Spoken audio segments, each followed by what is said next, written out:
सहनाववतु सहनौ भुनक्तु सह वीर्यङ्करवावहै तेजस्विनावधीतमस्तु मा विद्विषावहै। ॐ शान्ति शान्ति शान्तिः। ॐ नमो भगवते वैवस्वताय मृत्यवे ब्रह्मविद्याचार्याय नचिकेतसे च। ॐ दयाकरं दयाकारं दान्तं धर्मप्रवर्तकं प्रणमामि दयानन्दं मदाचार्यवरं परम्। ॐ शान्ति शान्ति शान्तिः। हरिः ॐ श्री गुरुभ्यो नमः। हरिः ॐ।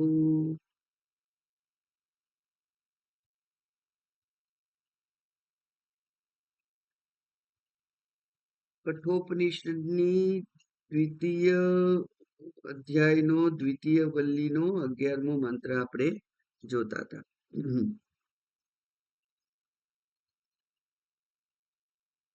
મંત્ર શું છે? સૂર્યો યથા સર્વલોકસ્ય ચક્ષુઃ ન લિપ્યતે ચાક્ષુષૈર્બાહ્ય દોષૈઃ એકस्तथा सर्वभूतान्तरात्मा न लिप्यते लोकदुःखेन बाह्यः।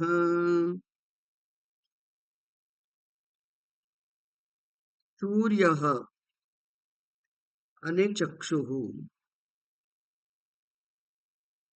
સૂર્ય આધિદૈવિક તત્વ છે અને ચક્ષુ આધ્યાત્મિક છે, અને એ બંને નો સ્વભાવ એક જ છે, પદાર્થોને પ્રકાશિત કરવાનો,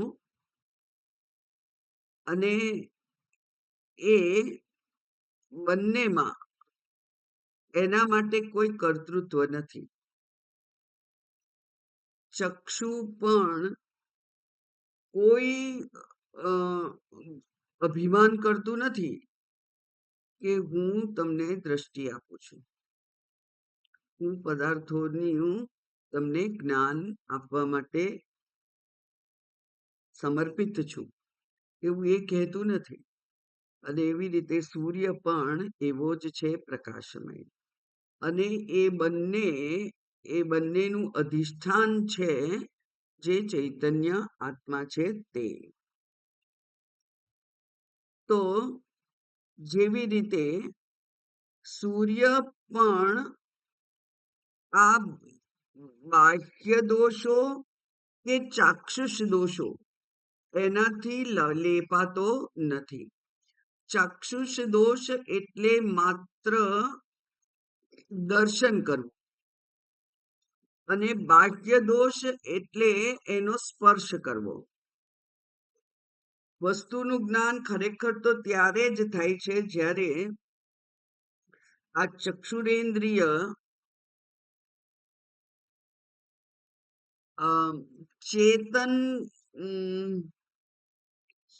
ચેતન તંતુ ના સહયોગથી બહાર નીકળે છે, પદાર્થને આવૃત્ત કરે છે, અને ચેતન વૃત્તિ જે અનાત્મ પદાર્થ છે એને પણ ચૈતન્ય આપાદન કરે છે, આપે છે. એટલે એ પદાર્થ પણ જાણે કે ચેતન બની અને આપણા જ્ઞાનનો વિષય બને છે. એટલે આ પ્રમાણે ચક્ષુ પણ એ પદાર્થ જેવો હોય એવો, એને જોવાથી પણ એને ચક્ષુને દોષ થતો નથી, અને એને સ્પર્શ કરવાથી પણ એને દોષ થતો નથી. સૂર્યને પણ એવું જ છે, અને એવો જ વાત આત્માની છે. આત્મા પણ કે છે કેવો છે? એક, એ એક જ છે. અને એ આ એક આત્મા ક્યાં છે? સર્વભૂતાંતરાત્મા, સર્વભૂતોના અંતર્યામી આત્મા રૂપે એ બધા જ શરીરોમાં છે. પણ શરીર મનના દુઃખથી એ લેપાતો નથી. એટલે એ પણ એ શરીર અને મનના જો દુઃખ હોય એને પ્રકાશિત કરે છે, એનો અનુભવ પણ કરે છે. આ શરીરમાં છે એટલે એનો અનુભવ પણ થાય, પણ આત્મા એનાથી લેપાતો નથી. એટલે એને ચાક્ષુષ દોષ પણ લાગતો નથી અને બાહ્ય દોષ પણ લાગતો નથી. ચાક્ષુષ દોષ એટલે દર્શન કરવા, જોવું ખાલી માત્ર. અને બાહ્ય દોષ એટલે એને સ્પર્શ કરીને, એટલે કે કોઈક અશુચિ, અશુદ્ધ, અપવિત્ર વસ્તુઓને સ્પર્શ કરી અને આત્મા અપવિત્ર થઈ જતો નથી.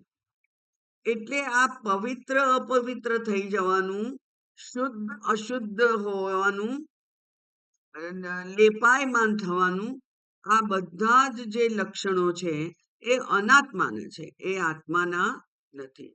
એટલે ચક્ષુ દેવતા પણ એ અશુદ્ધ વસ્તુને સ્પર્શ કરીને અશુદ્ધ થઈ જતો નથી. સૂર્ય દેવતા પણ અશુદ્ધ વસ્તુને સ્પર્શ કરીને અશુદ્ધ થઈ જતો નથી. અને એવી જ રીતે આ આત્મા પણ અશુદ્ધ વસ્તુને સ્પર્શ કરી અને અશુદ્ધ થઈ જતો નથી. આવું ત્રણ જે લેવલ છે, આધ્યાત્મિક છે, આધિદૈવિક છે, તો આધિભૌતિક પણ કહેવાય, અને આધિદૈવિક છે એ તો પરમાત્મા અધિષ્ઠાન છે. તો એ ત્રણેય જગ્યાએ આ જે અસંગત્વ છે એના ગુણો બધે જ વ્યાપ્ત છે. આપણે બાહ્ય જે ભાષ્યમાં છે એ બાહ્યને આપણે વાંચી રહેલા હતા. તો એમાં એમ કહે છે કે આ જે દુઃખ વગેરે છે એ કેમ છે?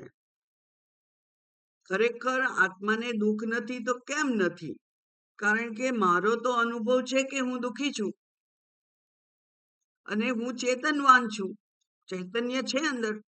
તો એ જે ચૈતન્ય છે, હું ચેતન છું, અને છતાં હું મારી જાતને દુઃખી છું એવું અનુભવું છું. તો ખરેખર એ શું છે? કેમ એવો અનુભવ થાય છે? એ અનુભવ સાચો છે કે સાચો નથી? એની ચર્ચા હવે કરે છે. કારણ કે આ દુઃખ પણ અશુદ્ધિ છે, અવિદ્યા પણ અશુદ્ધિ છે. શાસ્ત્ર તો કે છે કે સૌથી મોટામાં મોટું પાપ છે અવિદ્યા. મોટામાં મોટી અશુદ્ધિ છે અવિદ્યા. તો એ અવિદ્યા હોવા છતાં પણ આ જે આત્મા છે એ આત્મા એ અશુદ્ધ થઈ જતો નથી અને એની વિદ્યા જતી નથી રહેતી. એ તો કેવો છે? ચિત્ત સ્વરૂપ છે, જ્ઞાન સ્વરૂપ છે. અને આ જે હું છું એ તો અવિદ્યાગ્રસ્ત છે. તો એવું કેમ છે અને એને કેવી રીતે સમજવું, તે અહીંયા કહેલું છે. આ મોટો પેરેગ્રાફ છે. એમાં મોટા પેરેગ્રાફને આપણે આમ તો સમજ્યા છીએ અને બધા જ ઉદાહરણો આપણા જાણીતા છે, એટલે અડધું તો કરેલું, પણ એનું રિવિઝન કરી આપે. લોકો હિ અવિદ્યયા સ્વાત્મની અધ્યસ્યતયા કામ કર્મોદ્ભવમ દુઃખમ અનુભવતી. લોક અનુભવતી, લોકને અનુભવ થાય છે. લોકોને એટલે કે આપણા જેવા જીવોને અનુભવ થાય છે. શું અનુભવ થાય છે? દુઃખમ અનુભવતી, દુઃખનો અનુભવ થાય છે. આ દુઃખનો અનુભવ ખરેખર સાચો છે? તો શાસ્ત્ર કે છે સાચો નથી. કેવી રીતે સાચો નથી? અવિદ્યયા, અવિદ્યાને કારણે, આત્મની અધ્યસ્યતયા, મારા પર, હું પર અધ્યાસ કરું છું. હું મારા ઉપર અવિદ્યાને કારણે અધ્યાસ કરું છું. ખોટી સમજ છે. અધ્યાસ એટલે ખોટી સમજ. કેવી રીતે? તો કે છે કામ કર્મોદ્ભવમ દુઃખમ. કામ અને કામનાને પૂરી કરવા માટે થતું કર્મ અને કર્મથી થતો જે કંઈ ફળ છે તે, એના ફળ રૂપે દુઃખ. એ દુઃખનો હું મારા ઉપર અધ્યાસ કરું છું. કામ પણ અવિદ્યાનું સર્જન છે.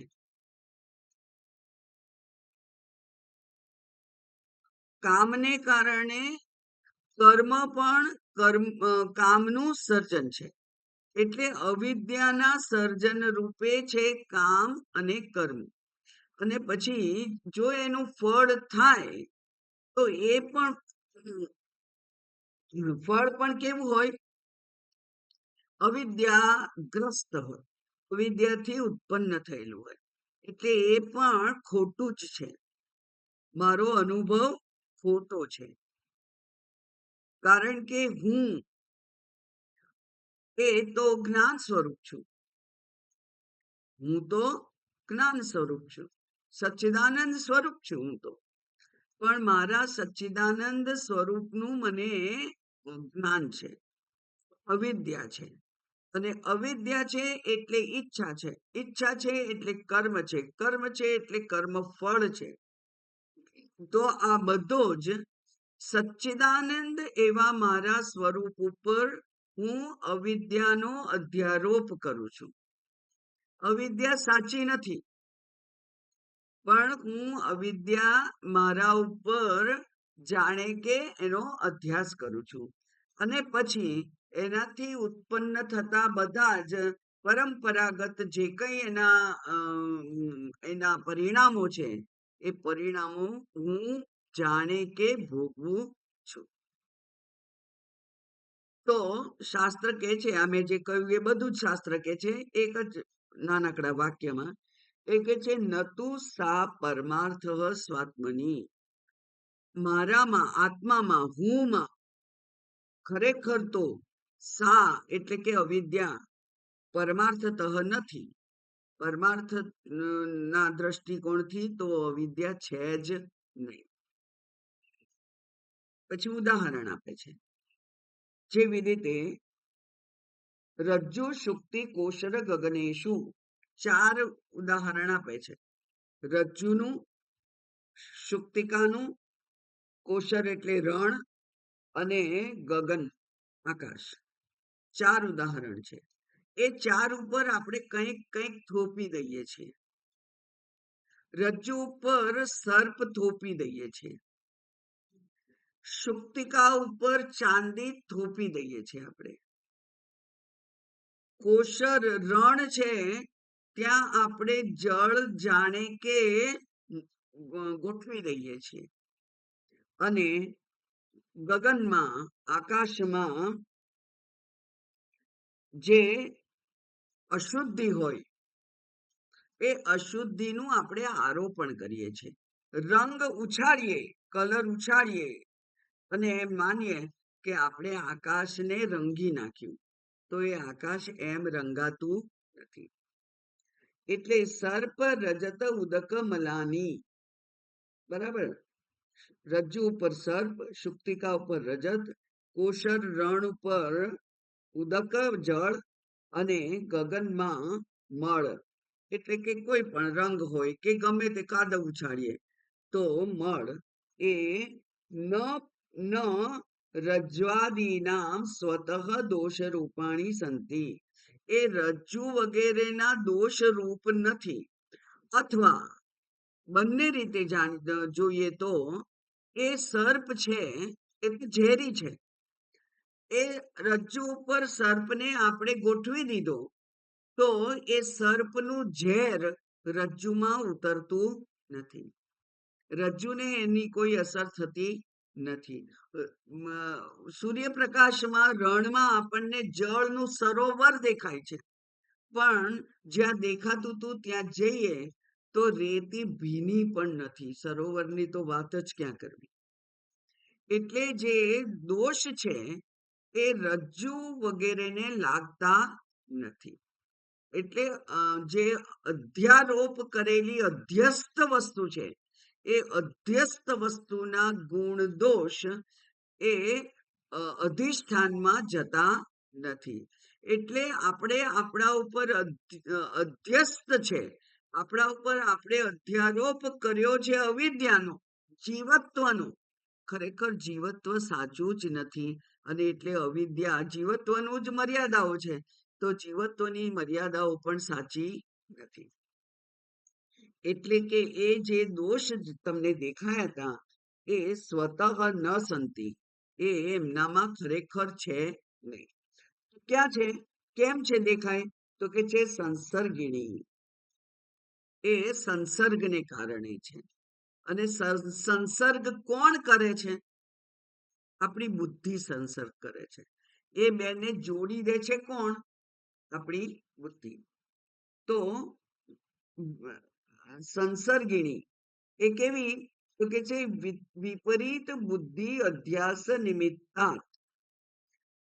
વિપરીત બુદ્ધિ થાય છે એટલે કે એને સાચું માની જઈએ છે, અને સાચું માની જઈએ છે એ એના નિમિત્તને કારણે તદ દોષવદ, એ જાણે કે દોષવાન છે એવું વિભાવ્યતે, એવું જણાય છે. એટલે કે જળની ભીનાશ છે એ જાણે કે રેતીમાં હોય એવું આપણી બુદ્ધિના વિપરીત દર્શન દ્વારા આપણને જણાય. પણ ખરેખર એનું અવલોકન કરતા, એમાં નજીક જઈ અને એને જાણ જોતા એ ભીનાશ રેતીમાં આવી નથી. સર્પનું ઝેર એ રજ્જુમાં દેખાતું નથી, અને ચાંદી તો પેલી છીપોલીમાં છે જ નહીં. કશું નથી, પણ આપણી વિપરીત બુદ્ધિ થાય છે. અને વિપરીત એટલે કે રજ્જુમાં સર્પ દેખાય છે, શુક્તિકામાં ચાંદી દેખાય છે, એમ આપણી વિપરીત બુદ્ધિ થાય છે. અને એટલે સર્પ, ચાંદી વગેરેના જે વિપરીત ગુણ દોષ છે એ આપણને પેલું જે અધિષ્ઠાન રૂપ રજ્જુ વગેરે છે એમાં દેખાય છે.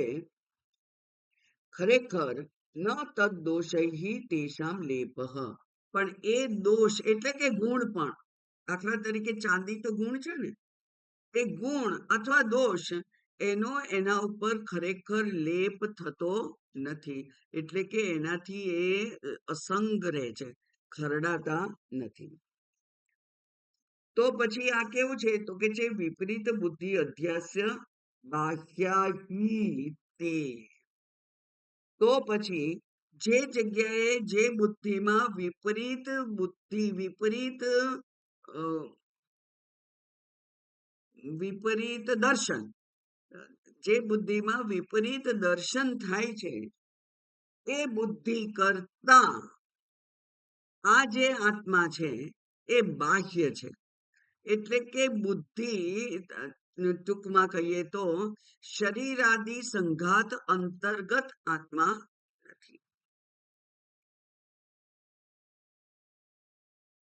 તો એવું કેમ થાય છે, કારણ કે આ લેપ એટલા માટે નથી લાગતો કે આ રજ્જુ છે એ અધિષ્ઠાન સત્ય છે, અને એની ઉપર થોપેલું પેલું સર્પ એ એ પ્રાતિભાષિક કહેવાય અથવા વ્યવહારિક કહેવાય. પ્રાતિભાષિક છે કે વ્યવહારિક છે, એ તો બે જુદા જુદી સત્તા છે, અને એ બે જુદી જુદી સત્તા એકબીજા સાથે જોડાઈ શકે નહીં. એટલે વ્યવહારિક વસ્તુઓ પારમાર્થિક દ્રષ્ટિથી જોઈ શકાય નહીં, અને પારમાર્થિક સત્યને વ્યવહારિક દ્રષ્ટિથી મૂલવી શકાય નહીં. આ બે જુદા છે. એટલે આત્માને આ શરીર એવું જે વ્યવહારિક સત્ય છે એની સાથે એનો સંગ હોઈ શકે નહીં. રજત જે સત્ય છે એ શક્તિકા સાથે જોડાઈ શકે નહીં, એ તો પ્રાતિભાષિક છે. તે વખતે દેખાયું, કાયમ દેખાતુંય નથી. પણ આપણી બુદ્ધિ જ્યારે ભ્રષ્ટ થઈ ગઈ હોય ત્યારે સુક્તિકામાં ચાંદી દેખાય અથવા રણમાં જળ દેખાય. બાકી ખરેખર એવું હોઈ શકે નહીં, કારણ કે એ બેનું સ્તર જ જુદું છે. વેદાંત શાસ્ત્રમાં 3 સત્તાનો ઉલ્લેખ થયો છે: પારમાર્થિક, વ્યાવહારિક અને પ્રાતિભાષિક. વ્યાવહારિક સત્તામાં જાગૃત અનુભવો આવે અને પ્રાતિભાષિક સત્તામાં સ્વપ્ન અનુભવ આવે, કારણ કે માત્ર ભાસ થયો છે, ત્યાં દેખાયું નથી. પેલી સુક્તિકામાં તો રજત દેખાયું, વ્યવહારિક કહી શકાય એને. સર્પ, રજ્જુ ઉપર સર્પ દેખાયો, એને વ્યવહારિક કહી શકાય. પણ ખરેખર તો આ બધા જ ભાસ છે, એટલે કે આભાસ, ભ્રાંતિ છે. અને એટલે આ ભ્રાંતિ હોવાને કારણે એ સત્ય નથી.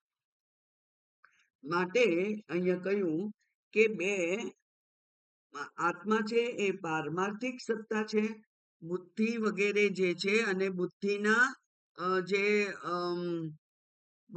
જે કિસ્સાઓ એ બધા વ્યવહારિક છે. એટલે વિપરીત બુદ્ધિ અધ્યાસ બાહ્યાહિતે તથા આત્મની સર્વો લોક તથા, તે જ પ્રમાણે આત્મની એટલે પોતાના ઉપર. આ ઉપર 4 પ્રકારના ઉદાહરણો હવે પૂરા થઈ ગયા. હવે અહીંયા દાષ્ટાંત આવે છે. શું દાષ્ટાંત છે? કે હું મારા ઉપર, આત્મની મારા ઉપર, તથા આત્મની પોતાના પર, સર્વો લોકો બધા લોકો એટલે બધા અજ્ઞાનીઓ, જેટલા અજ્ઞાનીઓ છે તે બધા જ, જ્ઞાનીઓને બાદ કરતા બધા જ અજ્ઞાનીઓ, સર્પાદિ સ્થાનીયમ વિપરીતમ, સર્પ વગેરે જે સ્થાનમાં હતા એવા વિપરીત એનો અધ્યાસ કરીને. અને આ અધ્યાસ કેવો છે? તો કે છે ક્રિયાકારક ફલાત્મકમ વિજ્ઞાનમ. એ અધ્યાસને કારણે હું જીવ છું અને જીવ અપૂર્ણ છે, એવા અધ્યાસને કારણે ઈચ્છા થાય છે, ઈચ્છાને કારણે ક્રિયા થાય છે. જ્યારે ક્રિયા થાય ત્યારે માત્ર કરતા નથી હોતો, બાકીના બધા જ દ્વિતીયા, તૃતીયા, ચતુર્થી, પંચમી, સપ્તમી સુધી બધા જ કારકો, બધી વિભક્તિઓ એનો ઉપયોગ થાય. કારણ કે મને દેખાયું, તો કેવી રીતે દેખાયું?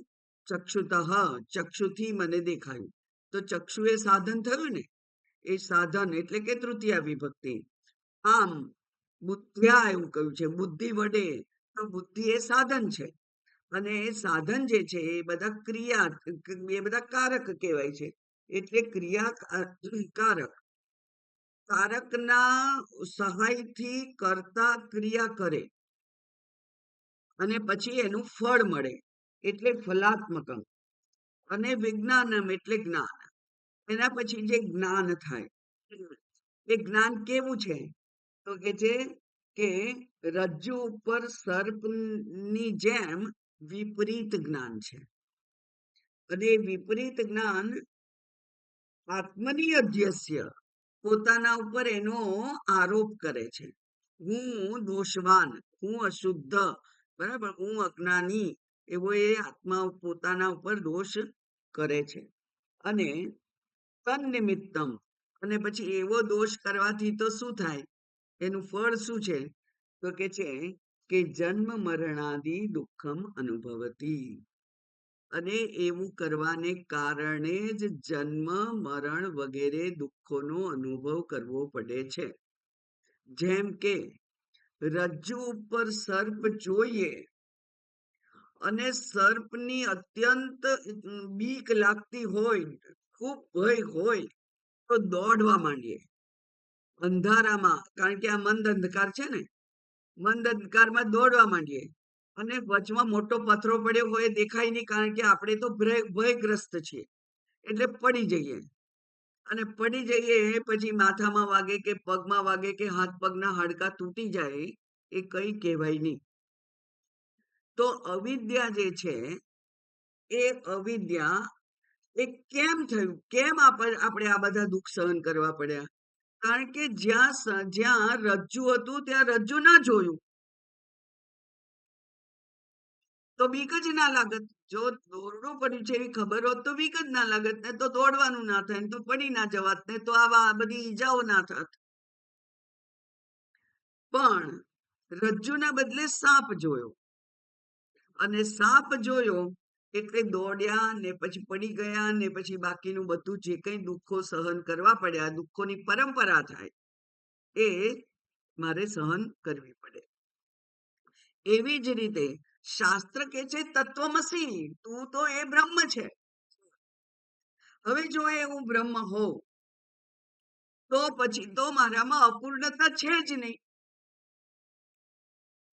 પૂર્ણતા નથી એટલે મારે કોઈ ક્રિયા પણ કરવાની ના હોય. ક્રિયા ના કરવાની હોય તો ક્રિયાના ફળ રૂપે જે કંઈ ઉત્પન્ન થાય એ પણ મારે સહન કરવાનું હોય. એટલે આ સમગ્ર અમ, અ, શું કહેવાય, જેને કહેવાય કે અવાંછનીય, અનિચ્છનીય એવી જે ખોટી પરંપરા, દુઃખની પરંપરામાંથી આપણે પસાર થવું પડે છે, એનું કારણ શું છે? માત્ર પોતાના વિશેની ખોટી સમજ. કેમ છે રજ્જુ કેમ ના દેખાયું? કારણ કે મંદ અંધકાર હતો. એવી જ રીતે મને મારું સ્વરૂપ કેમ ના દેખાય? કારણ કે અવિદ્યા છે. હવે અવિદ્યા છે તો શાસ્ત્ર કહે છે કે તું જીવ છે, બરાબર, અજ્ઞાની છે, તું જીવ અજ્ઞાની. પણ મારે જીવમાંથી પરમાત્મા થવું હોય, જીવાત્માથી પરમાત્મા થવું હોય, તો શાસ્ત્ર કહે છે કે ન કર્મણા, કર્મથી કદી ફેરફાર થઈ શકે જ નહીં, બરાબર. તો કર્મણા એટલે કે કર્મથી એ ન કામમ કામયતી. કર્મણા હોય તો પછી કે છે ન કામમ કામયતી, એ કઈ કામના જ કરતો નથી. કેમ કામના નથી કરતો? કારણ કે પૂર્ણ છે.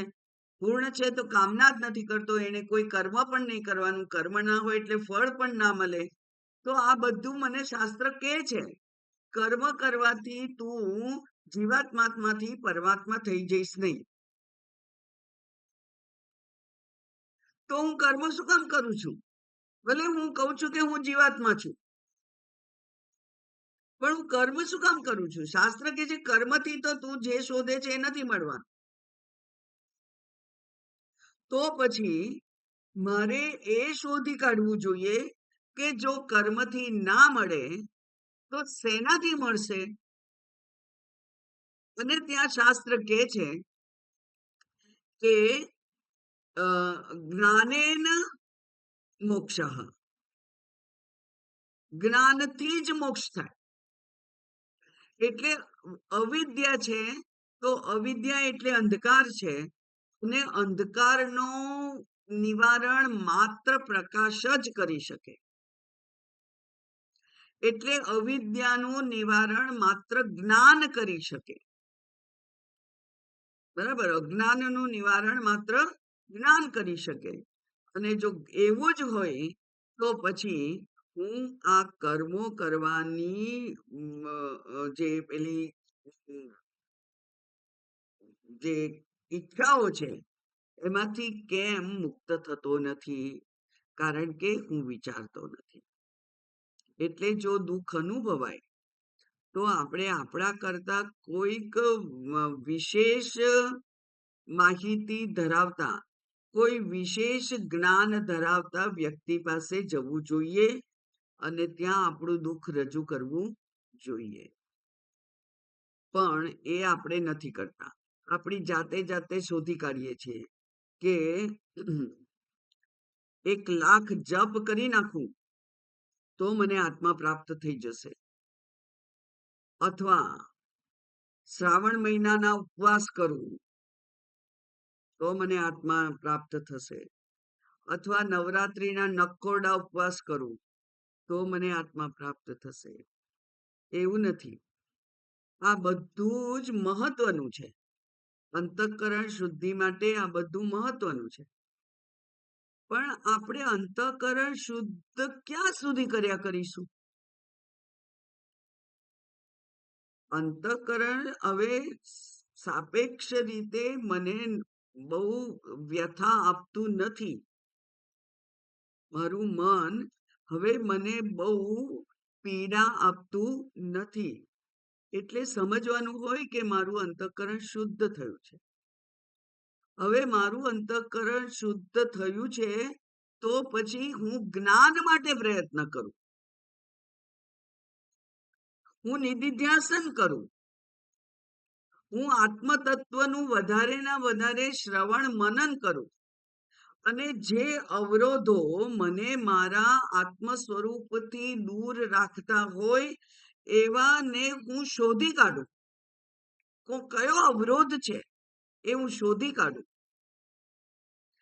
મારા બાળકો મારા અવરોધરૂપ છે, મારી પ્રોપર્ટી મને અવરોધરૂપ છે, મારા રાગ દ્વેષ મને માટે અવરોધરૂપ છે. શું અવરોધરૂપ છે શોધી કાઢવું અને એનું નિવારણ કરું તો આ આત્મા પ્રાપ્ત થાય. એટલે કે છે કે જ્યાં જે ખરેખર કારણ છે જ નહીં ત્યાં એ કારણ શોધવા જાય છે. બરાબર? એટલે દુઃખનું કારણ છે અજ્ઞાન. તો અજ્ઞાનને નિવારણ કરવું તો દુઃખનું નિવારણ થઈ જશે. પણ આપણે નાના નાના દુઃખોનું નિવારણ કરીએ છીએ.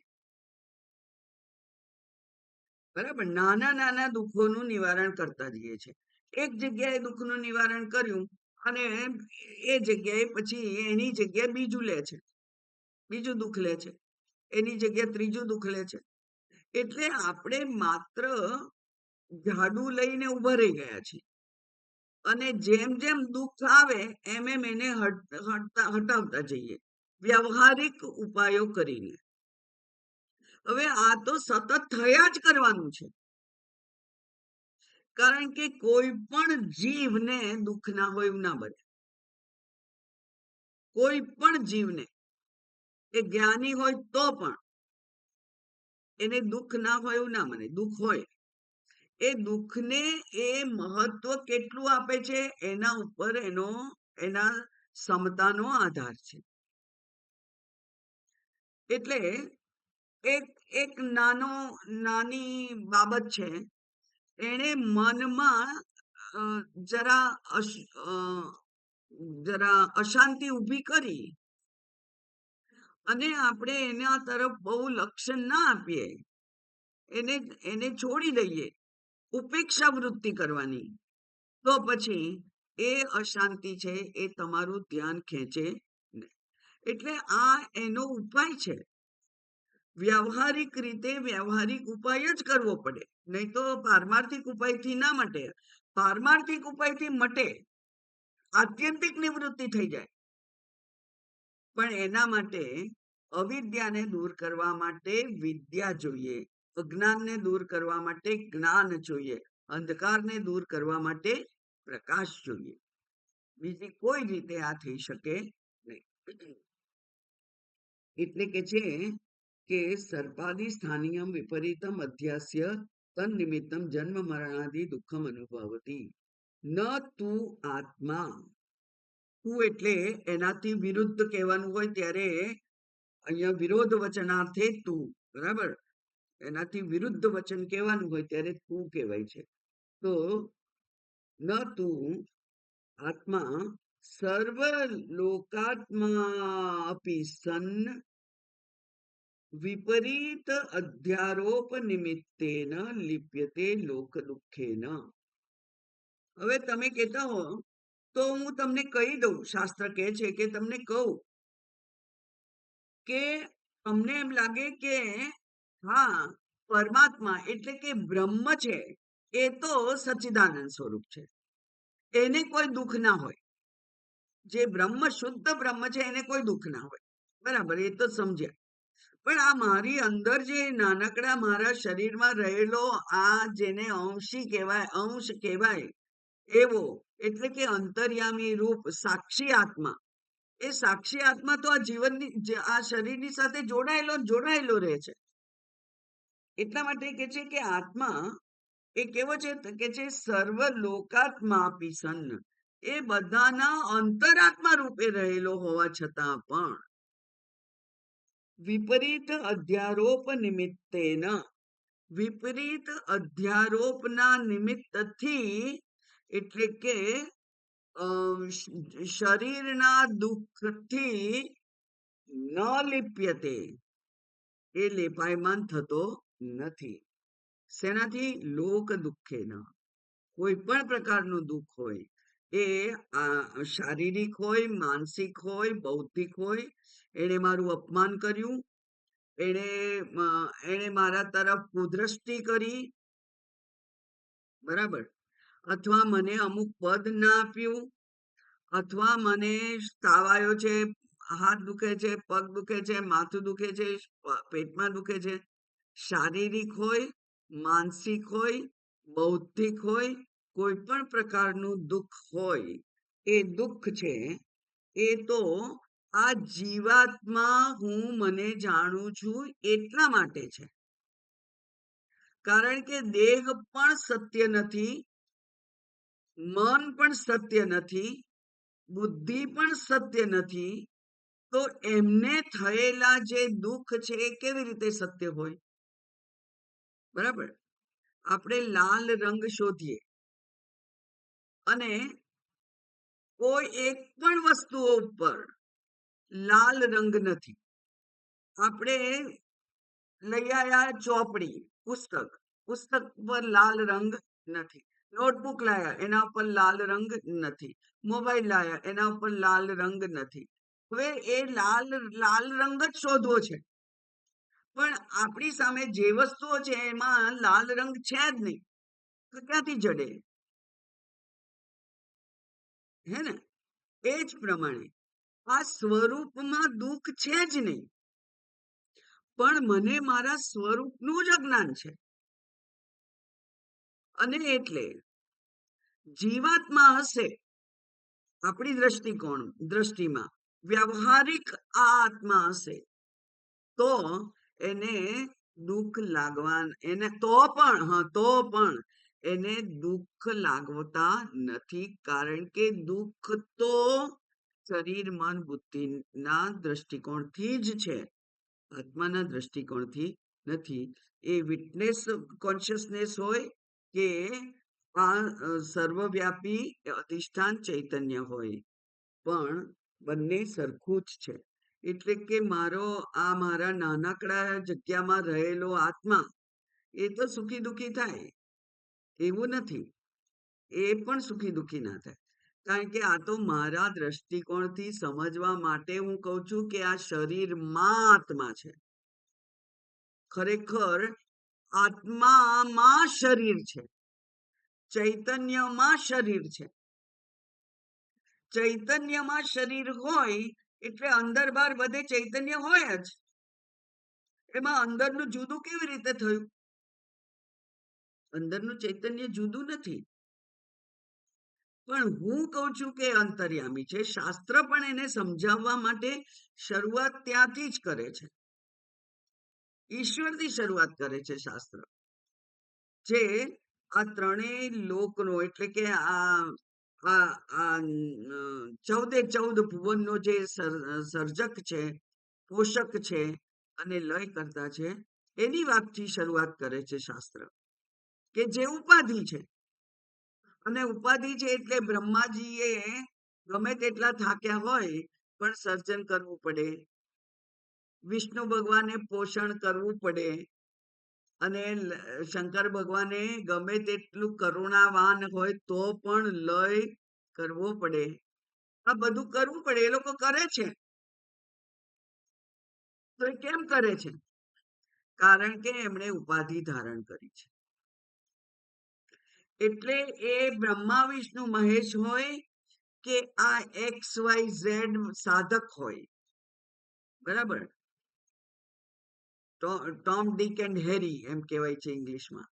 જે હોય તે, જે નામ એનું હોય તે, એ બધા ઉપાધિ ધારણ કરેલી છે. ને ઉપાધિને આપણે સત્ય ગણીએ તો પછી ઉપાધિના ક્લેશ પણ આપણામાં આવવાના જ છે, દેખાવાના જ છે. એટલે ઉપાધિના ક્લેશને ઉપાધિમાં છોડી દઈ અને દ્રષ્ટિ આત્મા તરફ કરીએ તો કોઈ અશુદ્ધિ નથી.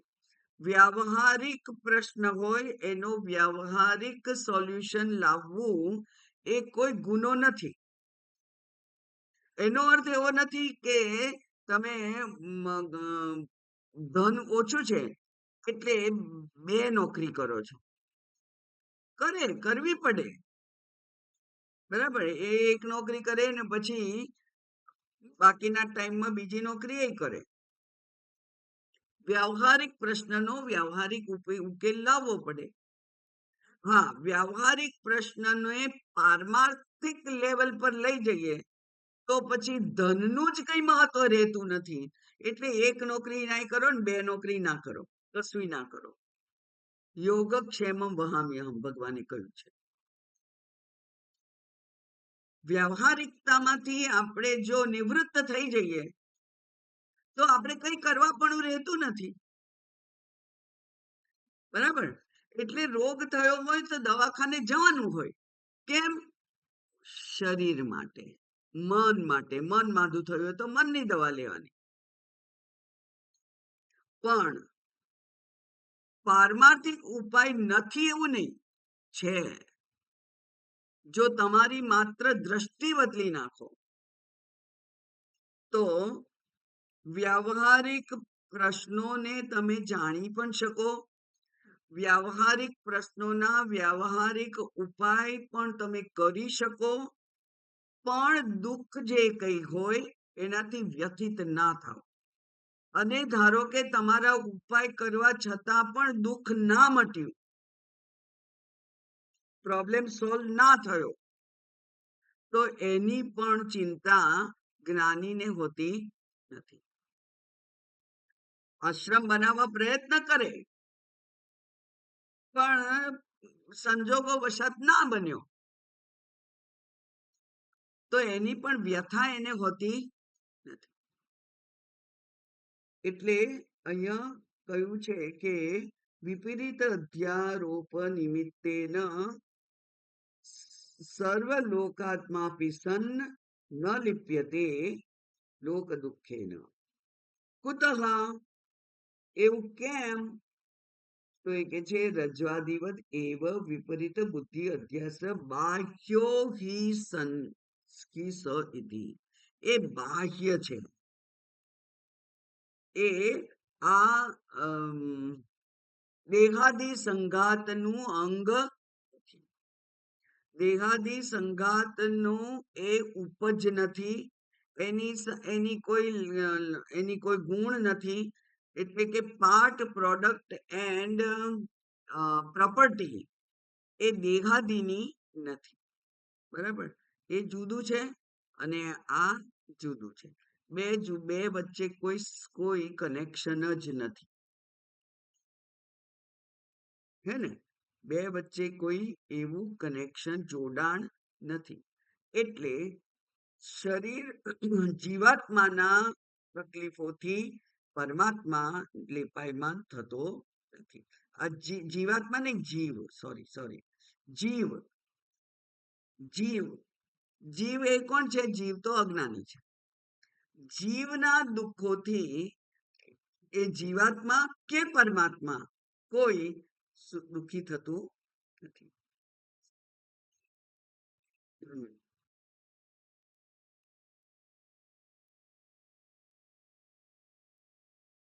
બહુ સરસ એ ઉદાહરણ છે.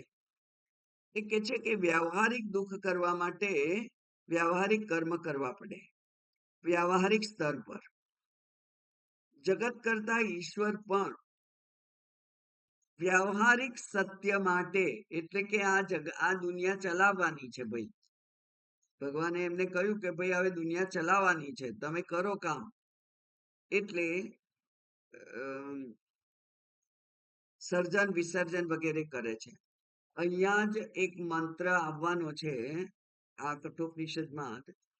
એ કે છે કે અસ્ય ભયાદ અગ્નિસ્તપતિ, ભયાસ્તપતિ સૂર્ય, ભયાસ ઇન્દ્રશ્ચ વાયુશ્ચ, મૃત્યુ ધાવતી પંચમ ઇતિ.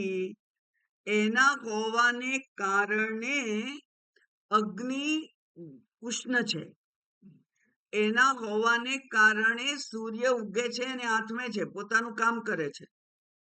એના હોવાને કારણે ઇન્દ્ર વાયુ વગેરે, એટલે કે વરસાદ પડે છે, વાયુ વાય છે, બધું થાય છે. અને એના હોવાને કારણે જ આ યમદેવતા છે એ સંહારનું પોતાનું કામ કરે છે. એટલે એનું હોવું જરૂરી છે, પણ દરેકે પોતપોતાનો પોર્ટફોલિયો સંભાળવો પડે. પોતપોતાની મિનિસ્ટ્રીનું કામ પોતે કરવું પડે. એ તો વ્યવહારિક છે. એનો અર્થ એવો નહીં કે બધા કરતા થઈ જાય છે, બધા કરતા નથી. એ તો કર્તવ્ય કર્મ કરે છે. અને ભગવાને ભગવદ્ ગીતામાં કહ્યું કે સ્વકર્મ તમ અભ્યર્ચમ સિદ્ધિમ વિંદતી માનવા. તો સ્વકર્મ કર્મે અર્જુને યુદ્ધ કરવાનું છે, અને આપણે આપણા ગૃહસ્થીના સંચાલનમાં રહેવાનું છે. તમને ત્યાં નિયોજન કર્યું છે, પણ શાસ્ત્રએ એની મર્યાદા પણ બતાવી છે. કેવી રીતે મર્યાદા બતાવી છે? બ્રહ્મચર્યાશ્રમ, ગૃહસ્થાશ્રમ, વાનપ્રસ્થાશ્રમ, સંન્યાસાશ્રમ. એટલે 75 વર્ષ થાય, એમ તો 50 વર્ષ પછી જ ઘરમાં રહેવાનું હોય નહીં. ઘરમાં રહેવાનું નહીં એટલે કે ઘરના વ્યવહારમાં કોઈ હસ્તક્ષેપ કરવાનો નહીં. જવાબદારી તો નહીં જ લેવાની, પણ હસ્તક્ષેપ નહીં કરવાનો. અને 75 વર્ષ પછી એ ઘરમાંથી પણ જો નીકળી અને કોઈ આશ્રમમાં જતું રહેવાતું હોય તો જતું રહેવું. કારણ કે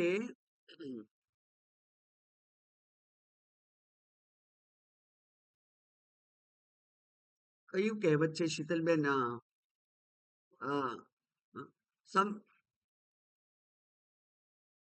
આપણે નજર સામે ના હોય તો મનમાં પણ ના આવે.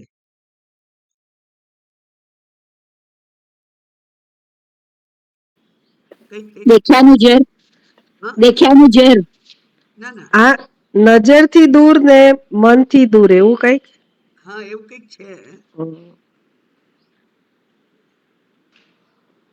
Away from mind, away from sight, away from mind. Away from sight, away from mind. એટલે આપણે જો દર્શન એના ના થાય તો પછી મનમાંથી પણ એ નીકળી જાય.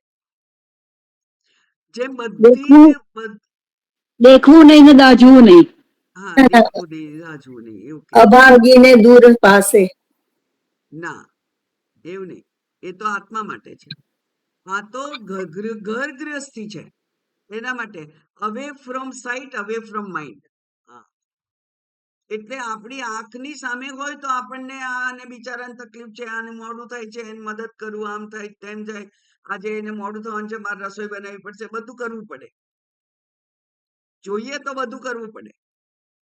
પણ તમે બહારગામ જતા રહ્યા છો તો એ ખાય ના ખાય કઈ ખબર ના પડે આપણને, કઈ જોવાનું રહે નહીં.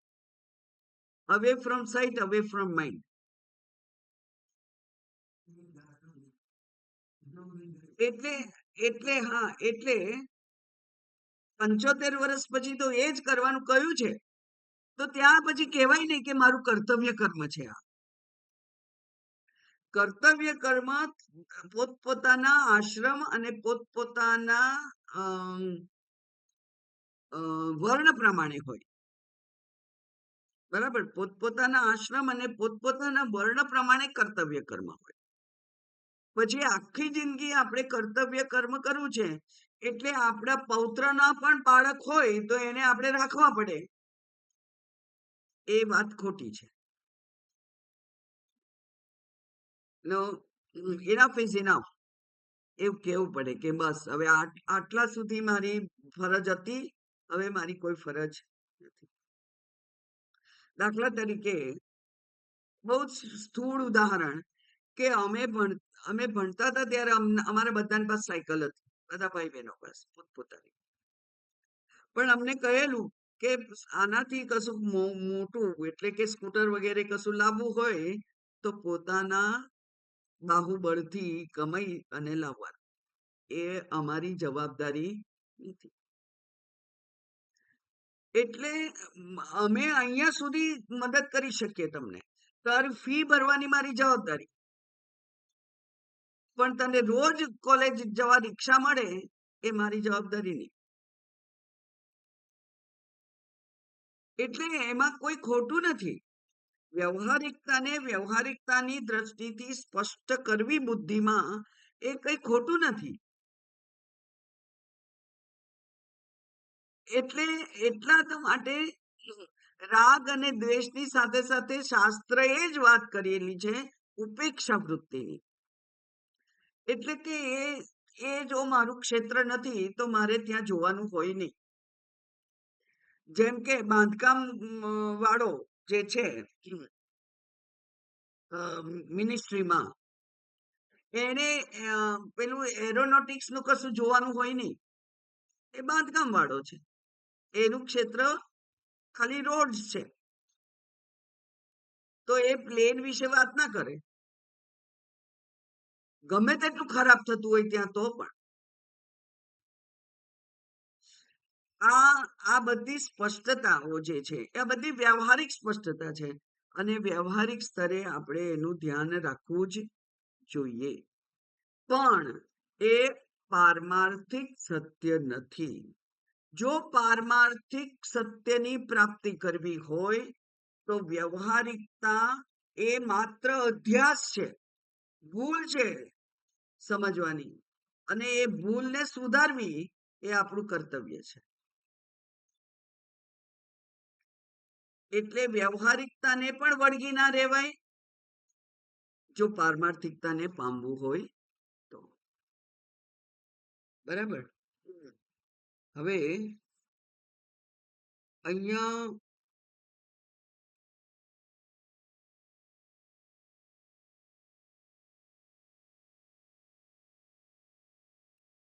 બહુ સરસ આનંદગીરીજીએ કહ્યું છે, જો થોડુંક એ તમને કહી દઉં.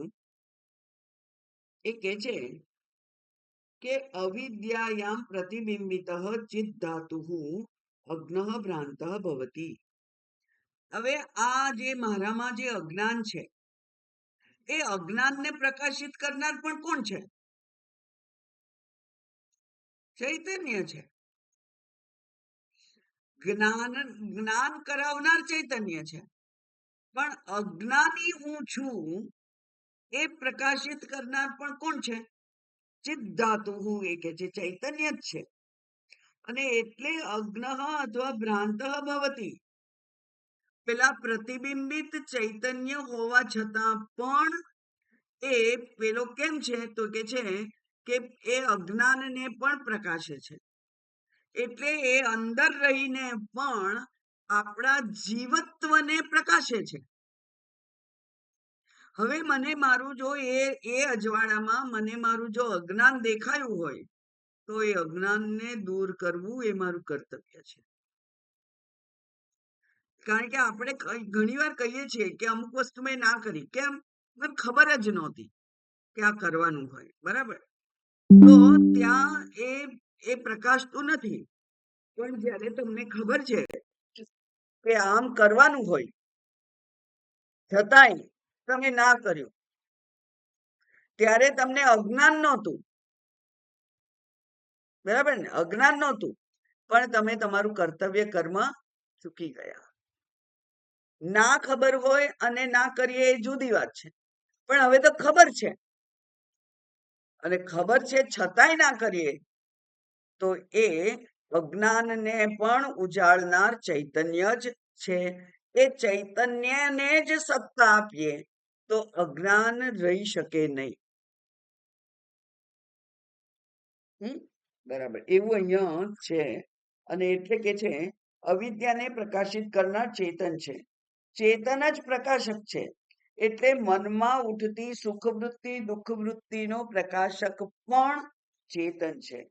પણ જાણે છે કે હું દુઃખી, જાણે છે કે આ હું દુઃખી છું, પણ એ અંતરાત્મા એનાથી દુઃખી થતો નથી, લેપાતો નથી. દ્વા સુપર્ણા સયુજા સખાયા સમાને વૃક્ષે પરિશસ્વ જાતે.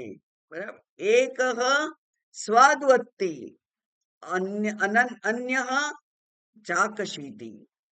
એ તો ખાલી એને જુએ છે, એક જ જગ્યાએ બે છે. પણ પેલા જે દુઃખી થાય છે જીવાત્મા બિચારો શરીર સાથે તાદાત્મ્ય કરી અને પોતે દુઃખી છે એમ કે છે, એને પણ આ ચૈતન્ય છે એ તો જુએ છે, પણ એ દુઃખથી લેપાતો નથી. એટલે બહુ સુંદર એવું અહીંયા રજૂઆત કરી છે એમણે. એટલે કે છે કે રજ્જુ ઉપર સર્પનો આરોપ કરીએ તો સર્પના સ્પર્શથી રજ્જુ ઝેરી થઈ જતું નથી, એમ સુખ દુઃખાદી અધ્યારોપ અવિદ્યાને કારણે છે. પણ અધ્યારોપના ગુણ દોષથી અધિષ્ઠાન ગુણ દોષ વાળું થઈ જતું નથી.